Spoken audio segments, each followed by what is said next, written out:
tinututi lamun ngatututan lamun mangsa prawira diktaya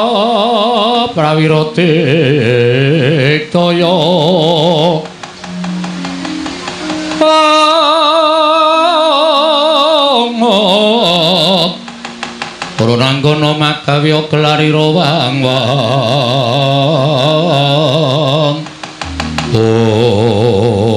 wah ayo endi sing jeneng Prabu Baladewa niwangsuk menawa mangadina luwih kana sasmintaning ingsun jagat wasisaning Bathara ora mengko dhisik Kakang Mati Udawa ayo ndadekake gugup sira Kakang Patih Udawa ingsun piji mangarsama Kakang Patih Udawa nuri diweji sesembahan kula pengayoman kula wonten ing Madyapada Prapting Delahan wanter sabda pangandika Paduka Gusti kula ingkang sinuhing Darawati nimbali dhateng pisawanipun ing abdi kepatihan pun Patih Udawa keparenga ingkang abdi cumadhong dawuh pangandika Paduka Gusti kula ingkang sinuhing Darawati nuri Kakang Patih Udawa iya kadiparan anggonira ingsun percaya minangka dadi badal wakil ingsun maranata tata rakiting negara Darawati Kakang Patih Udawa murudyake matur marang panjenengan ingsun samendang aja ngantun ingkang karembit Kakang Patih Udawa mrawi paduka miji bab tata rakiting praja sadaya mboten badhe angucewani para kawula sami sayek seka kapti akar luhuring nusa bangsa tuwi negari Darawati medhaipun para abdi prajurit boten kendhat akhiripun sami gegeladen ulah kridaning aprang sawanci-wanci praja paduka katemping marang muka boten badhe anggepok kunca paduka Gusti kula ingkang sinuwun abdi kepatihan remuk kasawurna putung sumangga kabandhemna diweji sembahan kula Kakang Patih Udawa ndadekake bombong penggaling ingsun pakaran ingkang utama tindakna selawase lan prayogakna ngira ngadhep ngarsaning ingsun Kakang Patih Udawa sampun boten kirang prayogi pisawanipun ing abdipun Patih Udawa namung dene lan sak samunipun kepareng kula ngaturaken sembah sumengkeming pangabektinipun ing abdi kunjuk ngersa paduka Kanjeng Diweji sesembahan kula ing Darawati Kanjeng Sinuwun Prabu Sri Bathara Kresna ndak tampa tiba padha-padha Kakang Patih Udawa prayogakna ngira ngadhep kawula nun sampun boten kirang prayogi pisawanipun ing abdi kepatihan nun mangke Koko Prabu dereng sawetawis dangu rawuh paduka Kanjeng Koko Prabu jimat sembahan kula Koko Prabu pengayoman kula ing Mandura Koko Prabu Baladewa ingkang rayi ngaturaken pasegan panakrami kunjuk sandhapada paduka Kanjeng Koko Prabu jimat sesembahan kula Koko Prabu ing Mandura Koko Prabu Baladewa jagat wasisaning Bathara wayah tur jagat Patih Indradjala Dewaku yo Yayi ndak tombah karya bombong penggaling pun Kakang siat diatur pasegan tumraping pun Kakang ing Mandura wis tak tampa kanthi legawaning penggaling pun Kakang mung keparenga pun Kakang ngaturake pudya pangastawaning pun Kakang kunjuk ngersaning sira Yayi Prabu Ndarawati Yayi Prabu Sri Bathara Kresna kula pun dicundhaka panglingga murdhan dadosaken cahya nur cahya daging rah kayuwanan mboten langkung Koko Prabu kaskicakno anggen sing ngandika lenggah Yayi Prabu Kresna kaya wis ora kurang kepenak praptaning pun Kakang ing Projeng Darawati dina samengko iki Yayi Prabu Ndarawati nunamit pasang Kalimantabe tinebene ing ladoni Demawaing Tawang Tuwang Prabu nadyan ingkang putra ing marang Garuda pun Samba kepareng kula ngaturaken sembah sumengkeming pangabekti kula kunjuk sandhapada paduka Kanjeng Prabu ing Mandura Prabu Baladewa anak hanung hanindita bocah mursid isa mikul dur mendem jero karo wong tuwa aja mung kandhek ning pangucap nanging kababaro dadi pakarti Samba wis ndak tampa sira ngaturke bekti kalawan wong tuwa ora liwat pangestu ning wakmu ing Mandura wae tampanana kusuma kilat muka kula pun dinggo jimat paripe ndayana ing kasantosan mboten langkung kasekecakno anggen jengan dika lenggah wonten ing datur ya Projeng Darawati dinten sak mangke menika Prabu yo anak lanang kaya wis ora kurang prayoga praptaning wong tuamu Mandura ning Projeng Darawati Koko Prabu nadyan ingkang rayi garba rujipun Setyaki kula ngaturaken sembah pangabekti kula kunjuk Koko Prabu ing Mandura kadangipun Kakang Setyaki ngaturke bekti karo pun Kakang wis ndak tampa ora liwat pangestu ning Baladewa wae tampanana lho pendhingga jimat paripit dayana ing kasantosan mugi kasekecak wangken jengandika lenggah yo Setyaki kaya usur aku ora kepenak praptaning Baladewa ning Datula ya Projeng Ndrawati kula nuwun sewu sinuwun nadyan ingkang abdi pun Pati Udawa kepareng kula ngaturaken sembah pangabekti kula kunjuk diweji Kakang Pati Udawa nggih kasinggihan mekaten Kakang Pati Udawa wonten timbalaning ngadhawuh yen piranganing para nayaka Punggawa miyang kula warga Ndrawati ngaturke bekti lawan Baladewa tak tampa kanthi lega-legawaning penggalihku munggahe Yayi Prabu Kresna ngaturke bekti lawan Baladewa tak tampa jernyatane Yayi Prabu tinemu taruna tinimbang Baladewa ing Mandura nanging sing gedhe pangapuramu yen to Kakang Pati Udawa ngaturake bekti lawan Baladewa ngaturke sembah lawan aku aja lara atimu aja lara pikirmu sembahmu ora tak tampa Kakang Pati Udawa. Waduh sinuwun. Lajeng kalepatan kula mapan wonten ing pundi? Menawi kula menika nandhang kalepatan tumraping negari Mandura, kula aturi paring dawuh. Ingkang abdi nampi pidana menapa kemawon kula mboten badhe selak, aja kaduk ati kajron menapa. Yektine Kakang Udawa ora duwe luput tumraping Baladewa. Ya mung njumbuhke lawan kahanan. Yen ditonton saka akeh umur mesti wae sepuh Kakang Udawa tinimbang Baladewa. Mula ora ana jamak lumrahe ngatasé ingkang tinemu werda ngaturke sembah lawan ingkang tinemu taruna. Luwih-luwih nalika Baladewa durung dadi nalendra urip ana ing Widara Kandhang gila lumentah dening Bapa Sagopa bareng kelawan Kakang Udawa. Akeh kawruh sarta ngelmumu ingkang wektu dina iki dadi panjurung nggonku tetep dadi nalendra ing negara Mandura. Mula akeh nggonmu menehi babagan ngelmu guna kasantikan guna kawijayan ingkang migunani tumraping Baladewa. Mula Kakang Udawa yen to Kakang Pati Udawa ngaturke sembah lawan Baladewa yen aku wani nampa sembahe Kakang Udawa dosa apa ingkang bakal mbok sandhang nanging nadyan Baladewa wis dadi ratu ning negara Mandura aku ora bakal wegah ngaturake sembahku lawan Kakang Pati Udawa. Nuwun sewu menika estu menapa namung dapur pangandikan ingkang boten ingkang saestunipun diweji lahir batin aku ngaturke sembah kelawan Kakang Udawa panjenengan menika nalendra aku wis ngerti nadyan aku ratu nang aku ora isin ngaturke sembah kelawan patih ya kuwi Kakang Udawa menika estu iya tenan kuwi matur sembah nuwun kula tampi dawah sami-sami weh ladalah isih ketok uwong awakku ing atase aku ning omah diwaneni bojo neng kene entuk sembahe nalendra Gung Binathara kula tampi dawah sami-sami dipun sekecaken anggenipun lenggah. Ya wis ora kurang kepenak praptaku ning Datula negara Ndrawati, Kakang Udawa. Koko Prabu. Kula nuwun sewu kanapatanipun ingkang rayi tadah wadana. Ngantos kula mboten saged ngaturaken tata upacara ning kaprajan. Krana rawuh paduka ingkang sengkan-sengkan datanpa pepoyan. Menawi alit utusan gandhek sakembaran agengipun utusan Ayaka ing Mandura. Bilih kelenggan mangke paduka badhe kepareng tedhak wonten ing Projeng Ndrawati. Saestu ulur kula nedya ngrakit rata kencana kinarya methuk paduka Kanjeng Koko Prabu saha nyawisaken Hermawar kinarya miji ampian paduka Kanjeng Koko Prabu ing Mandura. Koko Prabu Baladewa ladal jagat dewa batur jagat pangestu Nggara. Kresna kula wonten pangendika ing adhawuh.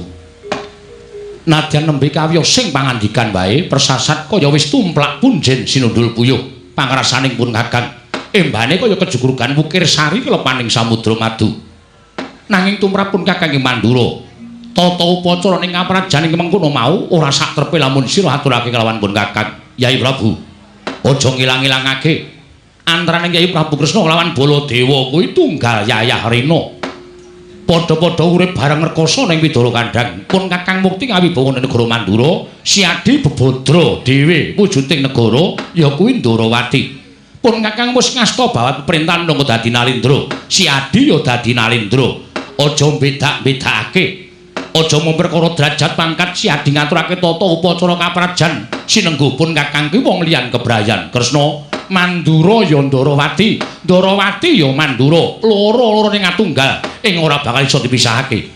Mekaten Koko Prabu ya ngaturaken panuwun ingkang tanpa pepindhan.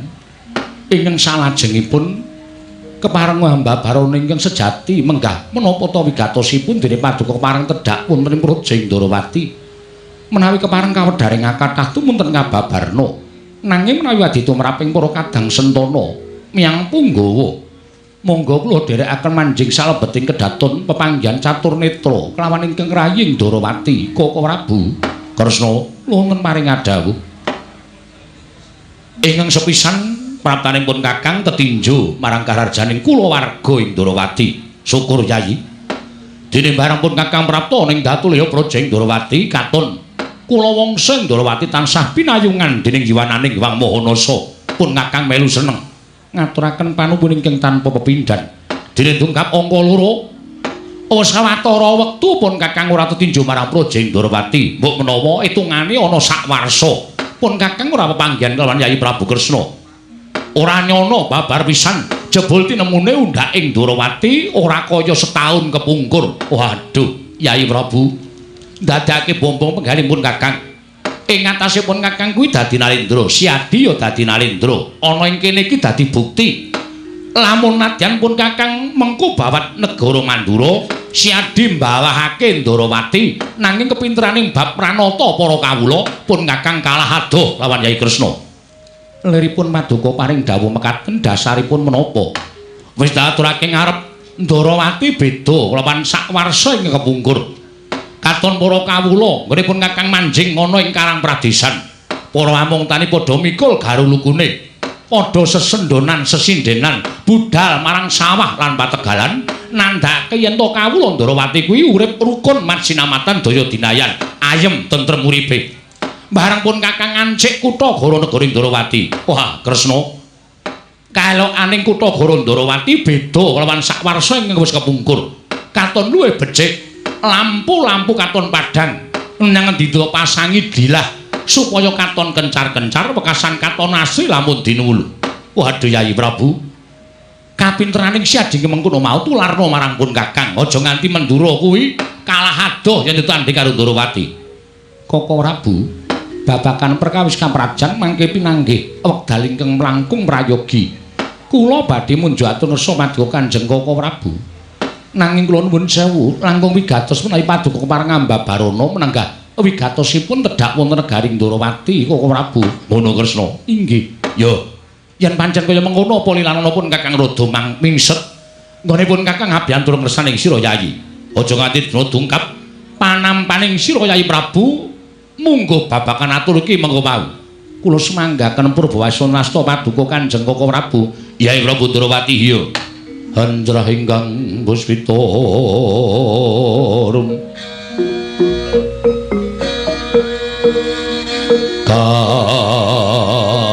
Kasilring samirana mrih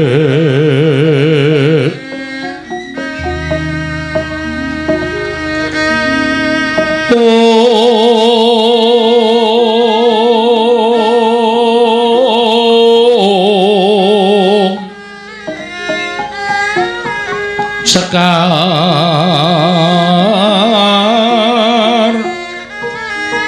gadung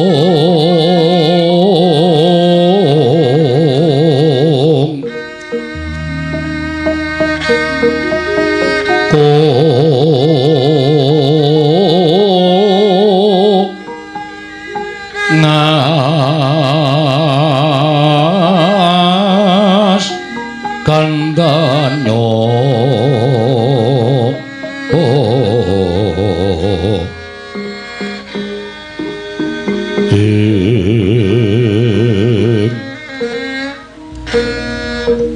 maweh raras renaning diya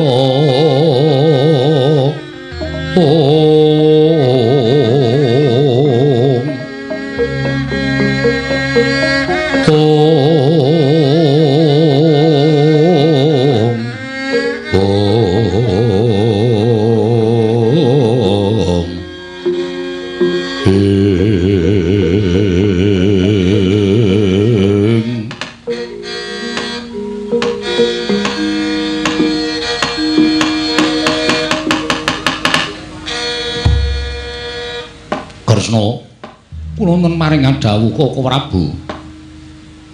Ing sepisan sejatine praptanipun Kakang Gunung Projing Ndorowati. Dina samengko iki mung kepengin nyara widekake. Ya kuwi nanjake babakan lelakon ingkang wis ndak lakoni. Lelampahan ingkang sampun kelampah kados pundi kersanipun Paduka Kanjeng Koko Prabu. Mugi kepareng ambabarana dhateng ing raying Ndorowati. Nggih. Sabtu aring kepungkur wanci Anggara Kasih. Pun Kakang nampa sasmitaning Jawata.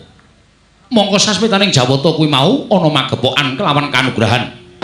Ketitik dewa paring dawuh yen to dina samengko iki ora suwe meneh bakal ana wahyu ning dewa kanugrahaning para Jawata ingkang bakal tumedhak ana ing Janaluka. Tegese tinampa dening para titahe ingkang urip ana ing jagat iki. Kasinggihan mekaten Koko Prabu. Awanter sabdaning dewa ingkang dak tampa metu marganing pasumpenan nalika semono. Aku didhawuhi supaya anggayuh kanugrahan mau sebab kanugrahan ingkang bakal tumiba ning jagat iki mau papane ana ing Astana Gadamadana. Mongko Astana Gadamadana iki papan pesaraning para leluhur turas darah Mandura. Klebu Kanjeng Rama Prabu Basudewa uga sinarekake ana ing Astana Gadamadana. Mula ora aneh yen to pun Kakang entuk sasmita kaya mengkono mau jernyatane aku putra tinemu pambayun saka Kanjeng Rama Prabu Basudewa. Kresna sasmitaning Jawata ingkang dak tampa lumantar dalan impen iki mau bakal tak tanjeke marang sira Yayi Prabu. Inggih, Koko Prabu. Kula nuwun sewu lajeng pasumpenan ingkang paduka lampahi menika kala wau menapa Jawata merdekaken utawi Jawata paring dawuh wahyu menika naminipun menapa kanugrahan menika wujudipun menapa. Wanter tak tampa cetha sabdaning dewa ingkang lumantar jroning pasumpenan mau ngandhakake yen to dina samengko iki bakal ana tumibaning wahyu kang aran wahyu purba sejati. Mula Blaka Suta wae sak jeg jumlek urip ana ngalam padhang Baladewa aku ora tau kentuk wahyu. Aku ora tau kedunungan wahyu. Mula wektu dina iki wujudne kanugrahan ingkang dak tampa dewa paring sasmita lumantar impen aku kudu gayuh kanugrahan. Iki iso ora iso Baladewa kudu kedunungan wahyu. Mula sranane Gandeng Yayi Prabu Kresna kuwi nalindra ingkang wasis ing samubarang lir. Aku njaluk tuntunan. Aku tuntunan supaya entuk kanugrahan wujuding wahyu purba sejati mau. Wis. Ngono kuwi sing bakal ndak andhakake marang Yayi Prabu Kresna kang bakal ndak aturake komplit ora ana ingkang jijir. Saiki aku njaluk dawuh pengendalian Yayi Prabu Kresna. Koko Prabu, nuwun sewu. Sabtu aring kepengker wancinipun Anggara Kasih kula menika ugi nyumpena. Lho kok sik.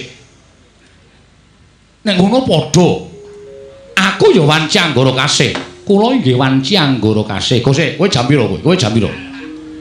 Nggih kula nuwun sewu, wancinipun Puspa Tajem utawi Kadara Dasih tegesipun impen menika badhe nemahi. Weh lah dalah. Yen ngono sakwise dewa mau misik kelawan Baladewa, mbok menawa tumuli budal marang Ndorowati misik kelawan Yayi Prabu Kresna. Menapa ing dipun dawuhaken Jawata mboten benten kan menapa sampun paduka ngendikaaken bilih badhe wonten kanugrahan ingkang dumawah wonten ing Astana Gadamadana. Wondene naminipun wahyu purba sejati Koko Prabu. Ateges titah kalih titahing dewa ingkang sampun dipun paringi sasmita setunggal Koko Prabu Mandura. Angka kalih ing raying Ndorowati. Alah dalah yen pancen kaya mengkono cetha. Cetha yen to pancen wahyu iki mengko bakal tumiba ning jagat lan ingkang diwenangake gayuh ya kuwi turas negara Mandura. Tegese turune Kanjeng Kyang Kunti Boja, turune Kanjeng Rama Basudewa. Koko Prabu kasinggihan mekaten. Lah saiki aku tak takon karo kowe. Perkawis menapa? Wahyu aran purba sejati kuwi apa? Lan werdine piye? Terus gunane nggo apa? Coba aku tak takon karo kowe. Nuwun sewu Koko Prabu, kula menika gumun. Panjenengan menika langkung sepuh tinimbang kula. Teka panjenengan menika nyuwun priksa dhateng Kang Rayi. Monggo menika wonten madyaning pasewakan menawi dipun midhangetaken sangganing para nayaka punggawa menapa mboten lingsem. Wis. Perkara ngelmu ki nek isin ora bakal entuk ngelmu. Yen perkara babakan ngelmu, yen isin kuwi mesti ora bakal dadi wong pinter. Mula aku kuwi lumangsa cubluk cingkranging nalar tuna ing budi. Aku njaluk warah Yayi Kresna. Aku ora bakal isin dimindhakake para kawula, para punggawa, para nayaka negara Ndarawati aku ora bakal isin. Nanging ngantos wonten ingkang ndakwa ana kebo kok nusu gudel. Wis ben. Wis ben ora apa-apa. Sesa-sesa kebone. Mekaten, gudele disusu gelem apa ora? Inggih Koko Prabu. Mula Siadi paringa dawuh. Kuwi werdine apa lan karepe piye? Nuwun sewu. Miturut ingkang rayi lho, menawi ngantos lepat tegesipun kula menika namung menungsa limrah, kedurungan ina lali salah apes kelawan mati. Ya. Miturut petanganipun ingkang rayi Ndarawati purba sejati menika estunipun wonten sekawan warni. Lho. Wahyune ana papat. Inggih kasinggihan mekaten. Gusik. Nek wahyune ana papat, lah kok sing diparingi sasmita mung Kyai Kresna apa dene pun Kakang ing Mandura. Tegese wahyu mau turah loro. Sapa ingkang bakal nampa? Mangke rumiyin Koko Prabu, babakan perkawis sinten ingkang nampi menika mangke dhateng purbaning Wang Mahanasa. Tegesipun purbaning dewa. Menungsa namung sami nerimah kemawon. Namung ing langkung wigatos menawi paduka nyuwun priksa babakan purba sejati menika pinirang dados sekawan werni. Patang werna kasinggihan mekaten apa wae. Setunggal ingkang sinebut cahyaning rat, angka kalih reksakaning rat, angka 3 wimbaning rat, angka sekawan yuwananing rat. Nganggo ning rat kabeh kasinggihan mekaten. Cahyaning rat, reksakaning rat, wimbaning rat, yuwananing rat. Kuwi tegese piye? Cahyaning rat menika Wahyu Ratu. Sinten ing kedulungan cahyaning rat inggih menika badhe pinardawa kamulyanipun turunipun badhe dados Nalindra. Angka kalih wimbaning rat menika Wahyu baboning Nalindra. Menika kedah nampi inggih menika wanita. Krana sampun sinebat wonten ing mriku baboning Nalindra ateges wanita menika mangke ingkang menang ngandhut dhateng turasing Nalindra wonten ing Nuswa Jawi. Wimbaning rat ki baboning ratu kasinggihan. Lajeng reksakaning rat menika Wahyu Patih. Wahyu Patih inggih. Tegese Wahyu Patih menika sinten ing kedulungan reksakaning rat turunipun benjang badhe dados wrangka wonten ing Nusa Jawi tegesipun nurunaken patih wonten ing Nusa Jawi menika. Lah sing pungkasan yuwananing rat kuwi wahyu apa? Yuwananing rat menika Wahyu Wadat. Sinten ing kedulungan yuwananing rat menika kula nuwun sewu menawi Nalindra mboten kenging nggadahi garwa langkung saking setunggal. Nek iso mbakku aja entuk kuwi. Ingkang pundi yuwananing rat kuwi mau? Kula nuwun sewu, wahyu kok dipilih menika mboten saged. Namung manut dhateng kodrating Wang Mahanasa. Oh ngono. Inggih, Koko Prabu, kuwi lha dalah. Lah yen ngono pancen bener ujaring para kaki-kaki. Para among tani padha nyebutake wahyu kuwi pancen ana kekuwatane dhewe-dhewe. Cahyaning rat wahyu ning Nalindra. Reksakaning rat wahyu ning Patih, wimbaning rat baboning ratu, yuwananing rat Wahyu Wadat. Kresna, kula wonten maring adhawuh. Saiki ngene. Gandeng Ayu Prabu lampun Kakang Kusin antuk sasmitaning dewa. Ya kuwi bakal tumedhaki wahyu purba sejati ana ing Astana Gadamadana. Miturut pitunganing Kyai Prabu piye? Koko Prabu. Gandeng sampun wonten kalih titah ingkang sampun nampi sasmita badhe wonten dumawaing kanugrahan ingkang winastan purba sejati. Setunggal Koko Prabu angka kalih kula. Menapa mboten langkung prayogi menawi neter dhateng ketrimaning gesang rayi paduka pun lara ireng. Tegese menapa mboten langkung prayogi menawi Bratajaya inggih pun Wara Sembadra menika kakanthi supados ugi anggayuh wujuding wahyu purba sejati sinten mangertos menika dados kabejanipun lara ireng nggih pun Bratajaya saged nampi wahyu wimbaning rat ateges menawi kula lan Koko Prabu menika mangke mrucut kedulungan wahyu ning ratu nanging para Sembadra saged pikantuk baboning Nalindra ateges badhe pinardawa kamulyanipun Turas Mandura. Koko Prabu Mandura kuwi lha dalah jagat dewa bathur jagat pangestu ngono. Wah cocok yen pancen kaya mengkono pun Kakang mungkari manut. Saiki ngene Yai, tumrapun Kakang sesuk ngenteni apa saiki sing dinteni ya apa. Ayo ndak kanthi netepi darmaning dawuhing dewa ingkang Gusti nampa dening siadilanipun Kakang lumantar sasmitaning impen pun Kakang lan Siadi budal marang Astana Gadamadana. nglakoni tarak brata tapa brata ana ing Astana Gadamadana. Sapa ngerti mbok menawa iki dadi kabejanipun Kakang lan Siadi nggone entuk wahyu purba sejati mapan ing Astana Gadamadana. Aja lali Wara Sembadra dikanthi sapa ngerti uga Wara Sembadra entuk kabejan kedurungan wahyu babaning ratu kang mangkono nadyan pun Kakang lan Siadi merucut entuk wahyu kanalendran nanging Sembadra entuk wahyu babaning ratu padha karo Sembadra ingkang bisa njunjung drajating Turas Mandura Kresna. Sigra-sigra yen permana kanca sigra ngrakit nawang sesangga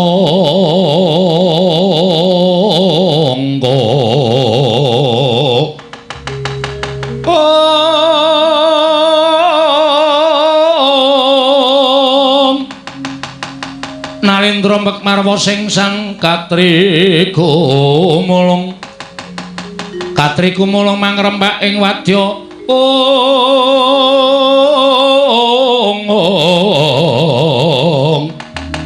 Kurdha-kura reka kiri-kiri ro nanggana magawiya gelarira wang-wang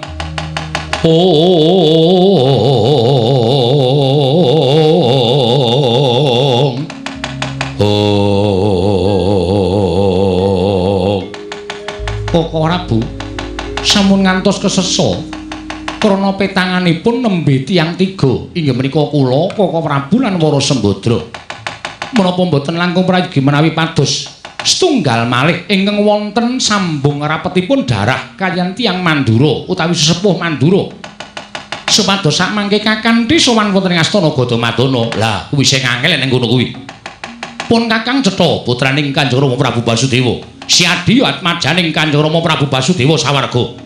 Lara ireng ya putraning Kanjeng Rama Basudewa sawarga. Lah iki mung kari siji sapa? Sapa Kresna? Nuwun sewu. Menawi Koko Prabu sarujuk lho. Sarujuk perkara apa? Wonten mriki tasih wonten putranipun Kanjeng Rama Basudewa sawarga. Lho, aja gawe-gawe. Sapa? Inggih menika Kakang Udawa. Kakang Pati Udawa wonten timbalan. Nadyan dikaya ngapa sira iku uga Atmaja Nalendra ya mengemane mung karo garwa selir nanging uga duwe darah tumraping Mandura apa kepengin nyoba ketrimaning urip gayuh ana ing Astana Gadamadana. Wah mboten sinuwun sampun mboten kemawon kula menika dados patih glelenge sampun mboten jamak-jamak menapa malih menawi kula menika kedunungan wahyu wah swara kula malah saya ngedap-edapi sampun kados ngaten kemawon. Lho, ora patih kok ora gelem kedunungan wahyu ki piye? Sampun, mboten kedunungan wahyu, mboten menapa-menapa. Watun kula mboten dipun lereni anggipun dados patih wonten negari Ndarawati menika. Kula sampun remen. Lah kok dadi jak golek wahyu kok ora gelem? Ih, nyuwun pangapunten sepisan. Kula menika mboten kepengin kedunungan wahyu angka kalih. Tiyang gayuh wahyu menika kedah tapa brata. Monggo tapa menika awrat, prihatin menika awrat. Nek mesine patih kuwi kulina ora mangan, ora ngombe pirang-pirang dina menika kula kulinten. Kulinten menawi kula menika mboten dahar, mboten ngunjuk menika kula sampun pinten-pinten dinten menika ugi sampun lampahi pati geni. Lho, tegese mboten ketorek. Kakang Udawa kok werna-werna. Nah, nggih ngaten lho, malah cengengesan. Wis, Kresna, kula wonten maring ngadhawu. Ora usah dadak ngejauh Udawa. Aku malah kuwatir yen tongku awak dhewe nggone manekung puja semedya ning Astana Gadamadana bubar ora karu-karuan. Merga Kakang Udawa kuwi wis kondang srogol keladuk wani kurang keduga. Mula luwih becik dina samengko mung Kakang Siadi lan Bratajaya ya adhiku wadon supaya budhal ning Astana Gadamadana. Malah yen perlu titianku Kyai Puspadenta tak dawani supaya mbaya kondur marang Projeng Mandura. Luwih prayoga lamun pun Kakang lawan Siadi nunggal sak rata nite Kyai Jaladara prapting ana Astana Gadamadana Kresna. Kresna sinayang manggelung mintonaken dewe kramanira.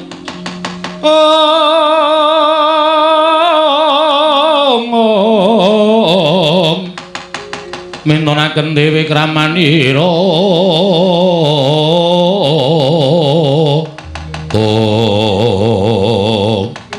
Dereng ngantos jumangkah nata kekalih Nalika semanten Kasaru geger njaba apa to kang dadi darunane?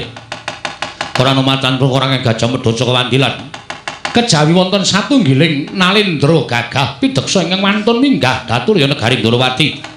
Miyak kang samya sumewa. Akarya cingak kang samya mulat mangrombraing para kawula kanca piyak-piyak ana daya. Minggir mire jane dalan, mene dalan, mene dalan. Jagat wasisaning Ubatara wayah bener jagat Koko Prabu. Nggih. Dereng ngantos purna anggen kula nampi sabda pangandika paduka menika wonten satunggiling Nalendra ingkang sowan. Mongko nitik busananipun sajaipun menika Nalendra ingkang sugih bondo bandu. Waladalah jagat Dewa Bathara. Mbok menawa ngono Kresna. Wah, sandangane kabeh dinggo. Mongko sarwa mutiara jamrut hergeni Mas Brilian. Pating kerlop ora karu-karuan. Wah, driji 10 dinggoni ali-ali kabeh. Mongko kupinge ditretes suweng nganti kaya mengkono. Wah, sajake ratu seneng pamer. Koko Prabu kasinggihan mekaten. Nanging gandeng iki suwana ning Projeng Ndorowati iki dadi dayuhe Nyai Prabu Kresna Timbalana. Apa wigatine?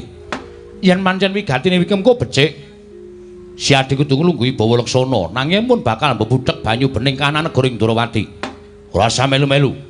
Pasrahno pun Kakang, aku yang bakal ngundurake ratu iki. Koko Prabu kula aturi lenggah ingkang langkung prayogi. Yo, Kresna.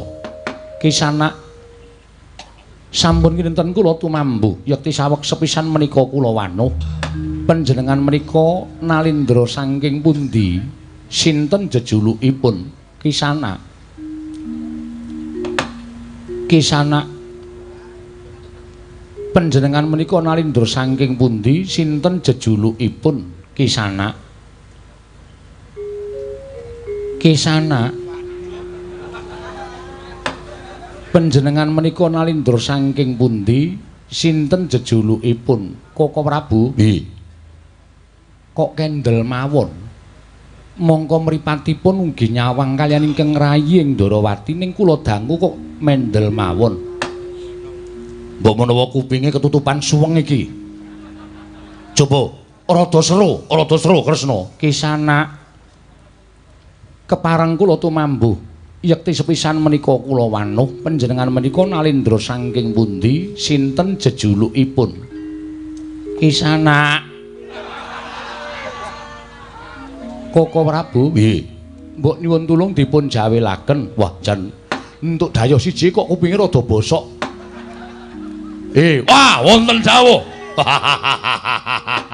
Wonten timbalan sinuwun. Sampun kinten kula tumambuh yekti sepisan menika kula wanuh panjenengan menika Nalendra saking pundi sinten jejulukipun? Alah dalah. Menawi paduka dangu kaliyan kula sowan kula menika namung piyambakan kemawon. Koko Prabu. Nggih. Kok geseh Koko Prabu? Lho, geseh piye? Kula nyuwun priksa nami lan negarinipun piyambakipun matur namung piyambakan. Wah, la iki sing repot nang kene iki. Wah, entuk dayoh iki kok. Wah. Piye iki lehar kerampunge piye? Menawi kula kedah sura-sura anggen kula matur rak mboten prayogi jer kula menika Nalendra. Ya, kula pasrahaken kaliyan panjenengan ingkang caket kemawon. Ya. Nalendra, wonten dawuh sinuwun. Tak takoni ngaku. Gandeng Kyai Prabu Kresna ora iso ngaturi kelawan sowanmu, kowe tak takoni matura. Barengipun jenengmu sapa, Nalendra ngendi? Lan negaramu ngendi? Menawi paduka nyuwun mriksa babagan perkawis menika, kula wingking saking negari Pager Wesi. Nami kula Prabu Wirambana Dewa. Wis Kresna, wis krungu to kowe? Nalendra saking Pager Wesi Prabu Wirambana Dewa. Kula dereng kagungan garwa. Koko Prabu. Piye Kresna? Nyuwun tulung dipun rampungi babar pisan. Wong nyatanipun boten mireng kula matur menapa-menapa boten mireng. Wirambana Dewa, wonten dawuh. Coba rada maju. Iki. Majeng. Iya. Mangke ingkang kiper sinten? Lho. Weh, lah iki ratu bekas dagelan sajae. Wonten mriki. Panjenengan Prabu Wirambana Dewa kasinggihan Nalindra saking pager wesi. Lah saiki wis cetha, wis Udawa wonten dawuh. Wis ora usah melu mikir, mboten sinuwun. Wis kepenak rembugane. Iki. Saking negaring pager wesi Prabu Wirambana Dewa. Nun. Saking negari pager wesi Prabu Wirambana Dewa. Nun. Koko Prabu. Piye diseret wae apa piye? Nalindra saking pager wesi Prabu Wirambana Dewa. Inggih, leres. Wigatosipun menapa? Lah menika mekaten. Sowan kula menika mboten saking pikajengan kula piyambak. Namung estunipun kula menika kekalangan Malaya, jagat menika meh kemawon kula ubengi. Pengajaping manah kula namung upaya wonten pundi dunungipun negari Ndarawati. Sareng kula dumugi wonten tapel wates negari Ndarawati, kula sumurup gapura ageng. Gapura ageng ingkang seratanipun mlebet wewengkon Dwarawati. Tumunten kula mangertos bilih negari menika negari Ndarawati. Sareng kula dumugi wonten negari Ndarawati mriki, waduh, kula menika ngantos gumun. Engga anggen kula gumun menika dumugi wonten ing Datulaya wekasan kula boten mirengaken sabdanipun Sinuwun Prabu Ndarawati. Krana elokipun negari Ndarawati ingkang keladuk endah persasat kayangan Ngejawantah. Nuwun sewu menapa panjenengan menika ingkang nami Prabu Kresna. Mboten wonten kalih kula Nalindra ing Ndarawati Prabu Sri Bathara Kresna. Alah dalah. Wah, bejo kemayangan. Persasat kula menika pikantuk kanugrahan kula saged abenajeng kaliyan nata Ndarawati Prabu Sri Bathara Kresna ingkang nyata Nalindra titis Sanghyang Bathara Wisnu inggih titis Sanghyang Bathara Suman dewa sing tukang ngandhung kabagyan wonten ing jagat. Inggih Kisana. Lajeng wigatosipun menapa? Negari kula menika ngantos kebrebegen ngomandhangipun Nalindra Ndarawati Prabu Kresna. Sedaya kawula kula menika sami tresna kaliyan panjenengan. Sedaya kawula kula menika nadyan kula dadi ratu ning gambar kula mboten wonten sing dipajang teng omahe kawula kula. Sing dipajang teng omahe para kawula menika namung gambare Prabu Kresna ing Ndarawati. Kula menika gumun panjenengan menika dados Nalindra mbawahi para kawula kawulanipun mboten sami majang gambaripun panjenengan kok malah mboten murina, mboten serik menika kados pundi? Mboten, ginanipun menapa kangge serik? Ginanipun menapa? Toh kula sampun dados Nalindra. Ingkang kula betahaken do nalika semanten menika namung suwantenipun para kawula kula sareng sak mangke sampun milih dhateng kula sampun dados ratu, arda dijeng jempalik ya karepmu, arda sekarat ya karepmu. Sing baku kula sampun dados Nalindra. Arda tresna karo Nalindra liya mboten menapa-menapa. Oh, ngaten to. Nggih. Lah lajeng wigatosipun kula menika dipun perintah ratu Gusti kula. Lho, mangke rumiyin panjenengan menika rak Nalindra to? Nggih. Kok tasih nggadahi ratu Gusti menika dos pundi? Tegesipun panjenengan menika Nalindra dipun jajah Nalindra sanes. Mboten dipun jajah. Kula menika Nalindra merdika. Kula menika Nalindra madeg piyambak. Nanging kula nggadahi ratu Gusti. Lah inggih tegesipun panjenengan menika tasih ke bawah dhateng Nalindra sanes. Mboten. Kula menika mboten dipun jajah, mboten dipun bawahaken. Ning pendak sesasi pisan kula ngaturaken glondhong pengareng-areng Gupeni Raja Peni guru bakal guru dadi Mas Picis Raja Brana dhateng ratu Gusti kula. Naminipun menika Nalindra jajahan. Mboten. Kula menika mboten dipun jajah. Koko Prabu menika dos pundi? Wis to. Kowe iki nek rembugan karo ratu SDM rendah ki kaya ngene iki. Wis, saiki gage. Timbalana sing sejati. Menawi ngaten lajeng kersanipun ratu Gusti panjenengan menika menapa? Nalindra saking pundi? Sinten jejulukipun? Nalindra saking Tawang Gantungan, jejulukipun Prabu Godayitma. Menika Nalindra wengis. Menika Nalindra ingkang kejem. Mila kula dipun dhawuhi dening Sinuwun Prabu Godayitma menika persasat sampun abenajeng kaliyan dewaning pepati. Tumuli kula bidhal.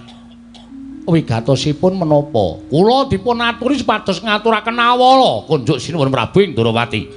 Nawala kula kunjukaken monggo kula aturi nyurasa kula piyambak dereng mangertos menapa ta isinipun Nawala menika sinuwun.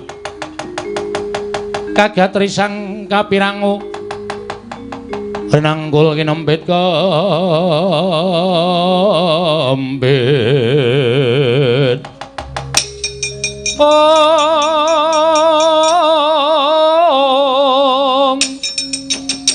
dosang reknaning bawana ya si tukang walang ati ya si tukang kudu kering ya si tukang ana sing tias ing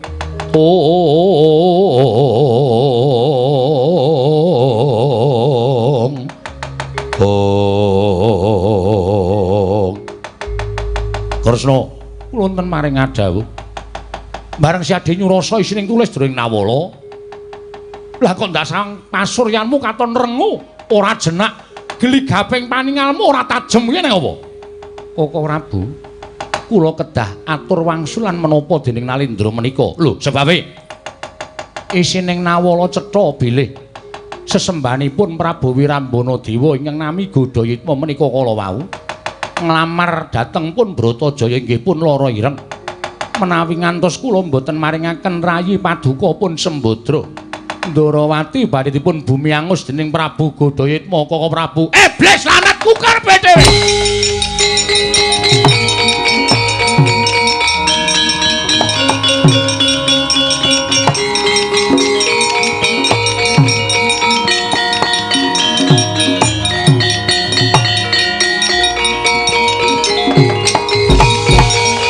maning jajaran sukertaning bawana wah menungsa ora tatanan kemewat wani nglamar karo adining Baladewa wani nglamar karo kadange Tarunanata Mandura Prabu Baladewa ora usah datang aku tembung bakal gawe geger negara Ndarawati ndi Godayitma sampeyan campurmu Wirambana Dewa lho ngopo to iki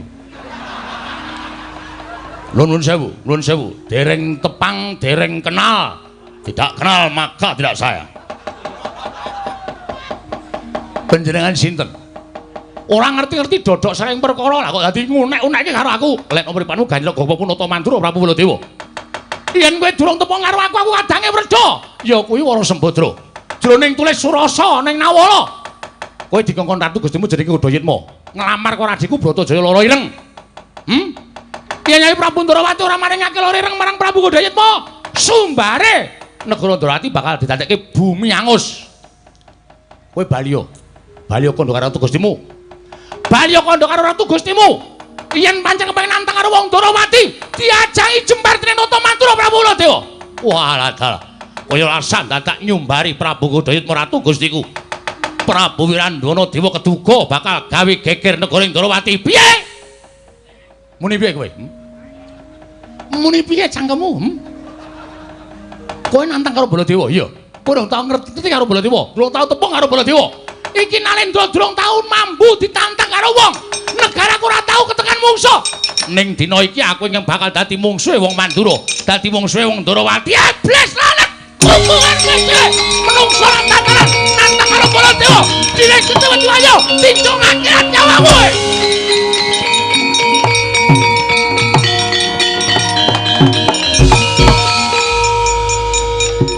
Loh. Setyaki ngopo? Nun sewu. Ngopo kok sajake pasuryanmu kaya ora seneng? Mboten seneng. Ora seneng perkara kula nyuwun priksa. Sing dadi senopati Ndarawati iki sapa? Setyaki. Prabu Mandura wonten mriki menika dawuhane Dayoh. Ana Dayoh kok ngundurke Dayoh ki tata cara ngendi? Upama Wirambana Dewa menika bakal gawe rusak. Sing kudune ngundurke, sing kudune nantang Wirambana Dewa, aku dudu kok Prabaladewa. Lho, aja jangkar. Ya men. Nglangkai purbawasaning senopati. Lara ati kula tiwas didapuk senopati ora didhawuhi perang rasane kaya diris-iris atine. Rumangsane dumeh dianggep ratu galak, ratu wani, ratu kendel. Terus ninggal karo senopati Ndarawati.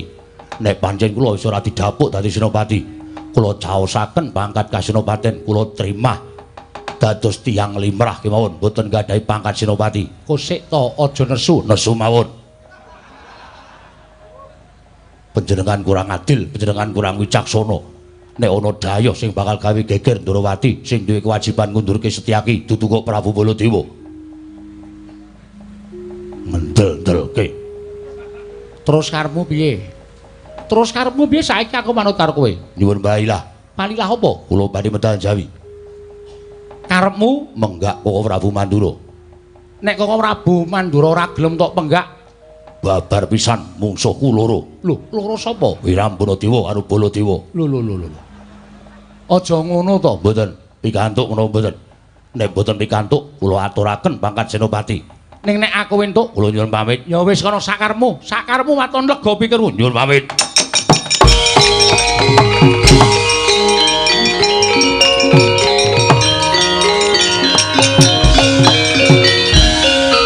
Nyuwun mapunten sing dadi patih ning Ndrawati niku sapa? Ora iki kok Udawa kok melu-melu, mboten perkawis melu-melu. Wong nomor 1 teng Ndrawati niku Sinuwun Prabu Sri Bathara Kresna. Wong nomor 2 niku patih. Kula niku wakiling ratu. Lah kok dadi patih, kekuatane dilangkai karo senopati. Senopati mriku sak ngandhaping patih. Panjenengan utusan karo senopati, terus patih kon ngopo? Lah terus karepmu piye? Nun. Saiki karepmu piye apa kok ya arep perang karo Wirambana Dewa? Apa arep menggak Koko Prabu Mandura? Mboten, kula namung matur kemawon. Wong edan ora. Lho. Nyadong timbalan. Wong aku ki nek weruh kowe perang ki aku malah guyu. Kowe iki patih ora tau duwe kadigdayan, ora tau duwe kekuatan. Ning pancen pinter manut para kawula, mula kowe tak anggap dadi patihku selawase urip. Ning sesuk meneh nek perang kuwi ora usah dadak. Tok ketok-ketokke wong kuwi patih ki ora iso perang kok. Iya. Nek Setyaki pancen wangun, nek kowe ora wangun. Iya. Ayo. Bali ning papanmu sendika ngestaken dawuh. Kawula tatanen Udawa. Iya. Baris. Ora. Tatanen aja nganti kasempyok ing aradan. Merga iki mengko bakal ana perang gedhe negara ing Ndrawati. Nggih, ngestaken dawuh nyuwun pamit madal pasilan. Sing ati-ati aja kaya bocah cilik. Kaya wis ora ana dawuh maneh. Samba, lawan nimbalan ngadawuh. Budhana kang padha sebo, jeneng ingsun kondur ngedaton sinambi manggi lawan bibimu, ya kuwi adikku Wara Sembadra. Bakal ndak kanthi punapa ngastana Gadamadana. Iya, Rama Prabu. Sembah kula ingkang ndherekaken jengkar maduka Kanjeng Rama Prabu. Iya, Samba. Udawa wonten timbalan. Budhana kang padha sebo, kaya wis ora ana dawuh maneh. Kawula nyuwun pamit madal pasilan. Sing ati-ati aja kaya bocah cilik Kakang Patih Udawa. Purnagati ning Pananggilan. Sanata sukundur ngedaton jeluk saking Damparetana kinawit gambaran gading kadhiraken sangganing Pramban Cedhi manggung ketanggung Joko Paloro ingkang sami ngampir upacaraning keprabon. Kawijining saking Mandra tindak Nyosri Naranata katon gumebyar busanane. Masa ping rasa jati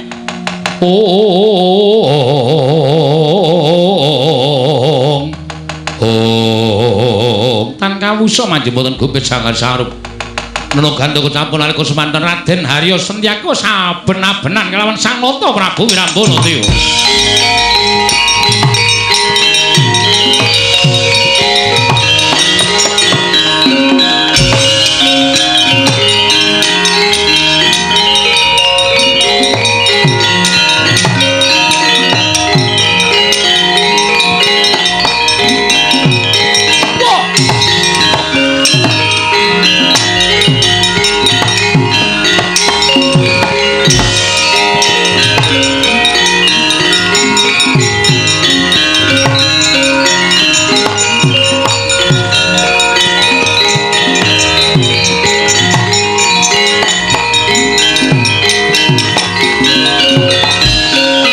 Tuti lamun ngatututan lamun mangsa prawira digdaya para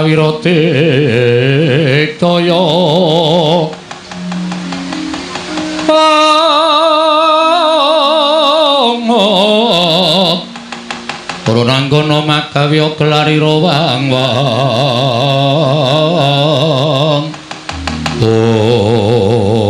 wah ayo endi sing jeneng Prabu Baladewa wani nantang karo Prabu Wirambara Dewa malah ilang tata kramane ilang unggah-ungguhe ing atasun ing Datulaya wani mulasara kelawan Prabu Wirambara Dewa sapa iki Bakon Harwagu Senopati Ndarawati Raden Setyaki Wresniwira Singa Mulangjaya endi Prabu Baladewa ora sadadak ngrasani Kanjeng Prabu Mandura ayo Setyaki wae ayana lho wani karo sing tawedeni apamu lena pangendawak tebak gadhapune marganing batimu singa lena prapting lalis Prabu Wirambara Dewa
wonten timbalan wis lakon dadi perang antaraning panjenenganing Sun karo prajurit negara Ndarawati. Nuwun sewu, sampeyan mangsaipun sinten? Ngakune Senopati Ndarawati, arane Raden Setyaki. Nek daratur kula ampun mang bajutke. Ampun mang teruske merga nuwun sewu, Raden Setyaki niku arep dedeg piadeke ora padha karo sampeyan. Ning digdayane kliwat ukur niku satriya peng lempeng-lempengan. Kula nek matur niku napa wonten mboten ajeng kula gawe-gawe. Kula ngetutke ratu kaya sampeyan niku sepriki niku pun wonten pirang-pirang nalindra, pendak-pendak perang karo Setyaki mesti mati, pendak-pendak perang karo Setyaki mulih dadi aran. Mula sampun ngantos sampeyan iku dadi genepe ratu sing kula dherekke sirna mula mungsuh Raden Setyaki, kula dherekke kundur mawon. Yen aku bali napa dukaning Prabu Gudayitma merga ora iso mboyong Wara Sembadra. Mula tinimbangane aku mati kodhok ana ing negara Tawang Gandungan, luwung mati ana ing negara Ndarawati, ikhlaske nyawaku. Piye, Lung? Wis nengke wae kok.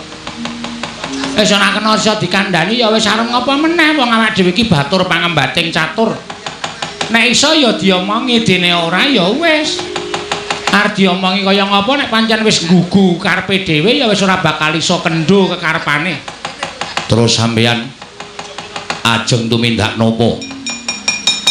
Setyaki nadyan atos awake. Setyaki nadyan digdaya. Ning aku duwe pusaka kok. Pusakane siung pengapit. Siung pengapit, siung pengapit. Setyaki tak cokot ora nglimpang dadi Kandha Dumrang Prabu Wirabana Dewa. Sing atos-atos sinuwun sing prayitna ngati-ati yo.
Saiki kowe arep ngalem nggo napa?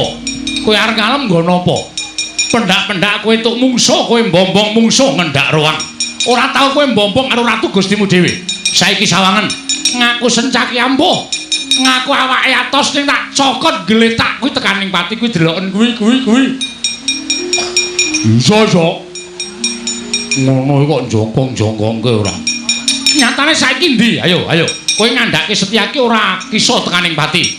Kena lara luputing pati. Saiki deloken gage kuwi sawangen tak cokot pisan nggon kuping Sencaki gletak tekaning pati. Kuwi sawangen kuwi.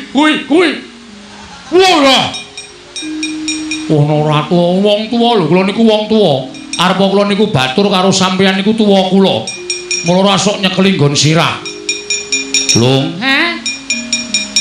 Reneo. Ngapa? Setyaki mati. Setyaki mati iki lakone apa? Lho nyatane tekaning pati kok. Kuwi ora mati ning ngaso. Kok iso? Ngaso. Nata ambegan, nata pikir, nata tenaga. Ratu Gusti iki bakal tak kapane. Terus kowe bakal tak kapake kuwi karo Setyaki wis ditung. Mula wong tanah Jawa iki nek ngaso ora ketara kaya ngono kuwi. Wis ta? Percaya karo aku? Apa iya domongi kok maido senengane. Lho, dalem tak cokot mati. Alah Setyaki kok ming sak cokotan. Niku ora mati ning nusun pikir. Nyatane tak cokot mati. Nyatane tak cokot mati. Niku mboten mati ning ngaso mati. Urip, mati, urip, mati, urip. Totoan lho. Karo Ratu Gustine nantang totoan. Lho wani ora? Lho wani wae manut nderek. Nek mati manut pecah sirahmu nderek. Nek urip manut tak gajul. Lho. Gajul ya gajul. Dadi pokoke waton kendel wae. Setyaki kok yahine mati ki lakone apa? Nyatane ngletak. Ora usah cerewet kuwi arep melu apa piye? Melu apa? Melu totohan. Lho, malah nantang aku. Nek mati Manut. nek mati tak plotot wetengmu. Oke, dadi nek urip Manut. tak betot. Iya. Dadi wis meng karo tumbuk bejane mbilung. Nek Sentyaki mati pecah sirahku njebluk wetengku. Ning nek Sentyaki urip nggajul juragan betot kang togok. Ya mengkari wong ki neter ketrimane ngurip. Oh alah Den, Ndara Setyaki satriya peng-pengan kok ming sak cokotan. Nek cara aku isin. Nek cara aku isin Senopati Ndarawati singa singaning negara Ndarawati kok ming mati sak cokotane nek cara aku wirang. Ngopo lho? Ngapa-ngapa piye? Nembus patang nomeran. Patang nomeran dengkul mlocok ngopo lho? Noleh. Oh lho. Ngopo kok mang noleh? Lho, Setyaki iso urip ana Dewa Welas. Ora minggat kene marganing patimu. Singolena brapting lalis. Mas, Ngopo? ngelunasi. Lho. Gajul tenan. Gajul tenan utange. Kene gok. Aja. Aku mung ngapus-apus. Wong tua kok cangkeme mencla-mencle. Kene. Aja lho. Kene to sak betotan. Ming macluk ngono tok wis. Lara. Lara apa? Kene to. Kowe. Lho kok nang kene. Sisan baik.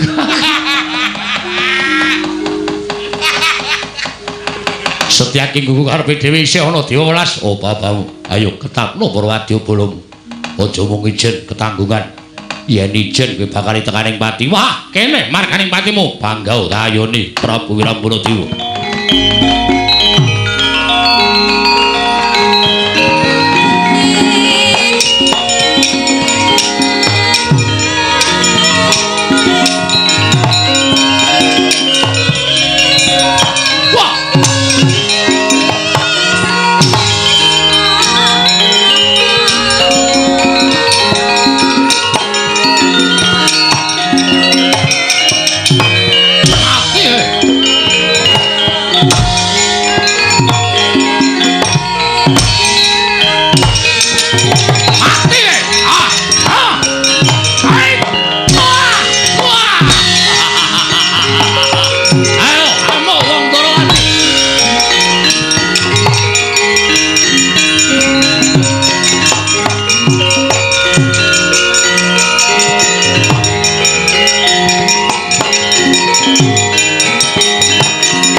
Dewa Narpati Dwinares Wara Kresna kalangkung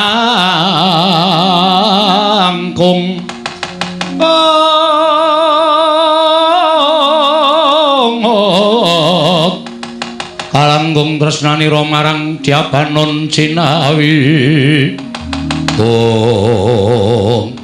Setyaki wonten timbalan. Kowe mau matur karo panjenenganing pun Kakang. Yen to munduring Wirambana Dewa pasrahke marang Siadi. Siadi wis sago. Bleduk mangampak-ampak lebur kasaputing kenging ketok rai banteng karo macan. Ning jebul tinimune wis dadi peperangan antaraning Siadi karo Wirambana Dewa. Kasinggihan mekaten. Kok mundur? Koko Prabu. Sampun ngantos paring duka dhateng Rai. Sebabe nyuwun pangapunten. Sareng kula aben ajeng kalih Prabu Wirambana Dewa. Piyambakipun nggunakaken daya kasantikan. Lho, daya kasantikan guna kaprawilan piye? Nyokot jangganipun ingkang raipun Setyaki. Badan kula kraos panas sepisan kaping kalih kula mboten ngraosaken nanging ganep kaping 3. Kados ndrodhok awakipun ingkang raipun Setyaki. Satemah kula dipun getakke ndang kapracun ndang kontal kaprabal. Dasaripun ingkang dipun ajeng-ajeng dening Prabu Wirambana Dewa sanes ingkang Rai Setyaki. Sing diarep Wirambana Dewa sapa? Paduka Kanjeng Prabu ing sampun wantun daksya kaliyan Wirambana Dewa. Manguwuh-uwuh wonten ing paprangan pundi Baladewa, ndi Baladewa ngaten aturipun Wirambana Dewa. Iblis lanat. Panos maring jajaran sukertane bawana nantang karo Nata Mandura Prabu Baladewa jelek nyawan kelaring jagat sing semeter bulan balam. Wirambana Dewa yo nantang karo Nata Mandura balam.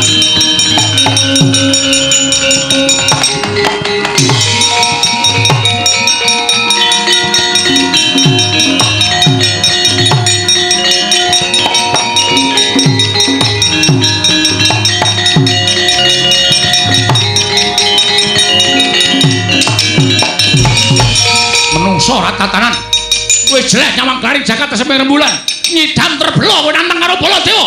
Apa niki sing tak karepke? Kowe sing wani gendhak sikara karo Wirambana Dewa. Apa Nalindra ora ngerti tata krama? Apa Nalindra ora ngerti unggah-ungguh? Ing atase aku dayuh didugang nganti kontal saka pendopo negara Indrawati. Kowe wong kang ora ngerti tata krama, wong perang ora nganggo tata krama. Wong perang kirane wani karo ora wani. Nek pancen wani ayo ngadatamu. Yen pancen ora wani minggatus karo negara Indrawati, ora usah ngame-ame Wara Sembadra. Aku bakal njaluk Wara Sembadra. Tegese kowe wani karo Baladewa. Sing tak wedeni apamu?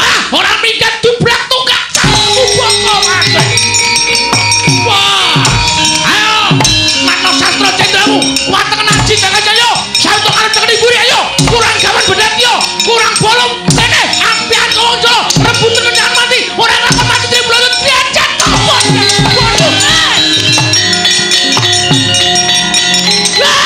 Mati bareng Baladewa. Jaluk mondar cara piye kowe?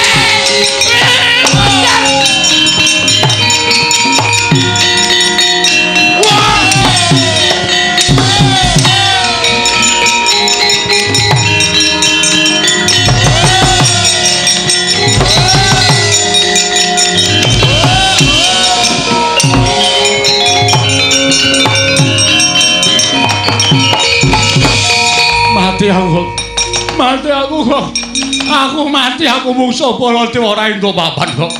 Mati aku. Sabar sareh.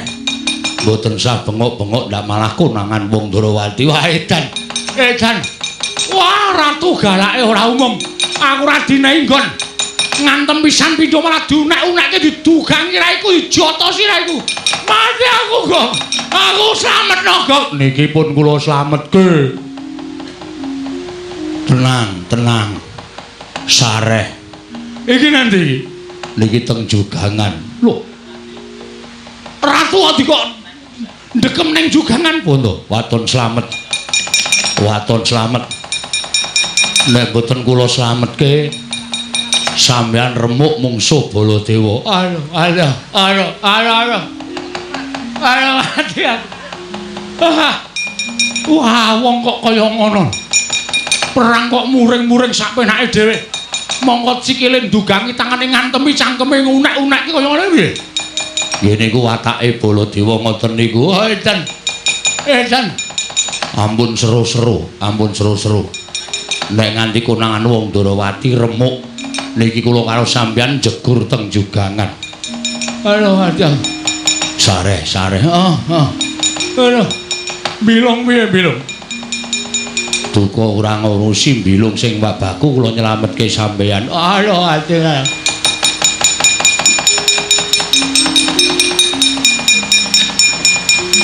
Do nendi ya? Udan-udan kok do klitian. Mbok yo ngeyo gak. Lah kae bilung kae. Wene ana tandha melu rene. Nggih. Ora weruh wong kula karo sampeyan teng kedukan lemah kaya ngenten. Oh, da nang kene. Lamit. Piye lho? Wah, rame tenan. Ratu Gustimu ngamuk sencake dicokot, Udawa dicokot, lah dalah konangan Baladewa. Dunek-unekke kowe jelek nyawan gelaring jagat. Brul. Wah, seneng banget aku ndelok. Ratu Gustine kalah kok malah seneng. Ya ben kandhani ngeyel kok mbok mudar mbok men. Sare aja seru-seru ndak malah kunangan wong Ndorowati. Setyaki wonten timbalan. Ratu mau tak ajari lang tak kedhepe iki. Sajae ndelik lho iki. Goleki ngestaken dawuh. Udawa wonten timbalan. Goleki iki ngestaken dawuh. Ora nyuwara lho. Anteng lho. Konangan kondak. Sopo? Setyaki. Setyaki. Kaya ilang ora tak kedhepake ya. Ora katon menungsane. Sopo lho? Udawa. Setyaki meneh saya deres. Heeh.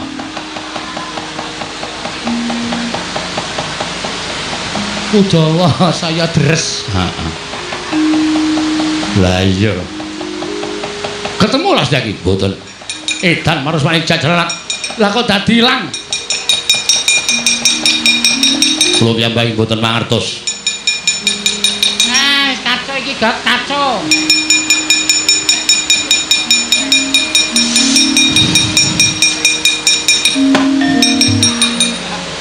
Kok ora keslomot? Wis ngerti kok aku.